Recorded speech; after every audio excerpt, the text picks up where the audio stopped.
Hi everyone, it's Morgan Hybert. Just as a quick reintroduction, I'm in San Antonio, Texas. Well, not currently. I'm actually in the Pacific Northwest up in Portland, Oregon.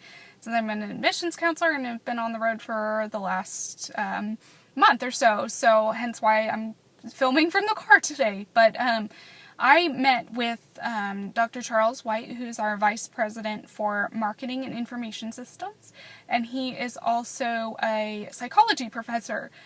So our office works with his office on all of our road pieces and information that are sent to prospective students and their families, and so that's how I chose him, and I thought that being a former professor would also be interesting, so that's how I chose him. In talking with him through my paper, I found it really interesting. So I focused on increasing cost and how family income has not increased in recent years. And he could not have agreed more. He, while he is focused on the marketing side of things, definitely sees and interfaces with admissions as we have him participate in some of our events, and he came to one of our admitted student programs in Denver with me last year, so got to see firsthand, families that were getting down to the wire trying to make their college decision and kind of what factors were playing a role in that. And so he definitely gets to see some of that.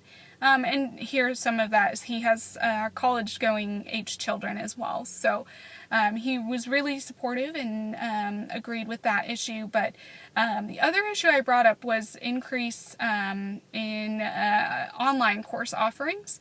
And I thought it was interesting. He said he understood that it is a big issue because it's, one that is continuing to grow and students are taking online courses, and as technology expands, it's definitely something that we need to be cognizant of and being sure to support students both on and off campus.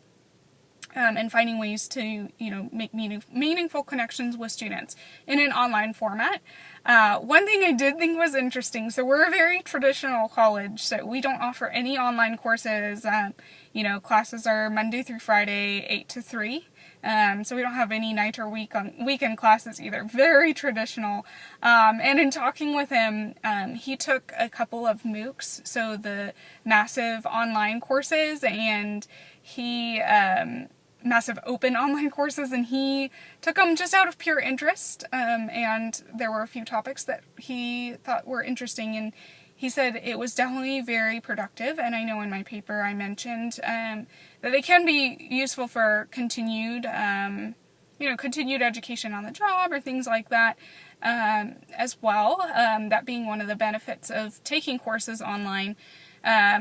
And the flexibility, but he actually is working on a proposal for our president to offer a virtual summer session, which I thought was interesting because it is so counter to everything that we have kind of traditionally and historically offered on our campus. So it'll be interesting to see if that comes to fruition here in the near future. And in talking with him, he also his two critical issues that he thought were important were cost. He brought up again just in a few different ways, and whether merit aid versus financial aid has any any benefits, or if we should be going away from merit aid altogether.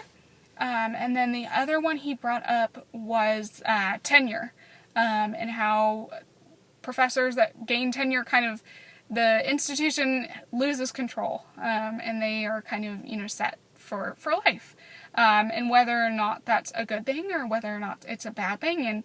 And the fact that he is a tenured professor, I thought was interesting, that he's almost opposed to the idea, and really thinks that it needs some reform. And so it was interesting hearing his perspective, since I'm in a position that is not tenured or tenure track, and that's not something that crossed my mind as I was thinking about issues in higher education. And so hearing his different perspective on that was really interesting.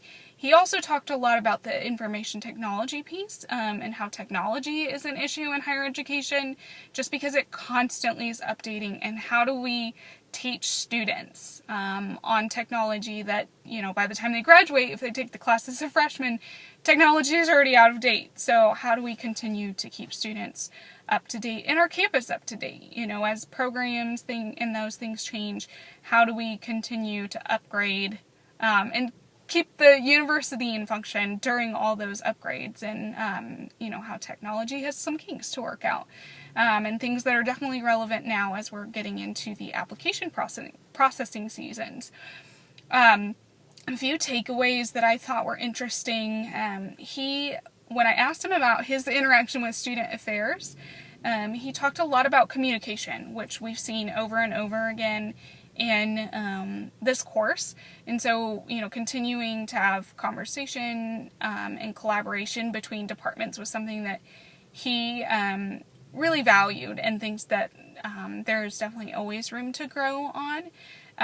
It was also interesting to hear him say that he does work with student affairs, but more indirectly, providing the technologies that students and faculty need in the classrooms, to keeping the website up to date.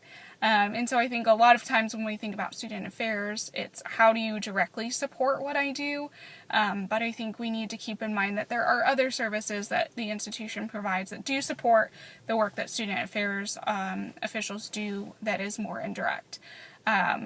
So yeah, I really enjoyed the assignment. It was really interesting to hear a different perspective on what's going on in higher education and areas that we need to pay attention to. Sorry that was a little bit long, but thanks for listening, guys. See you soon.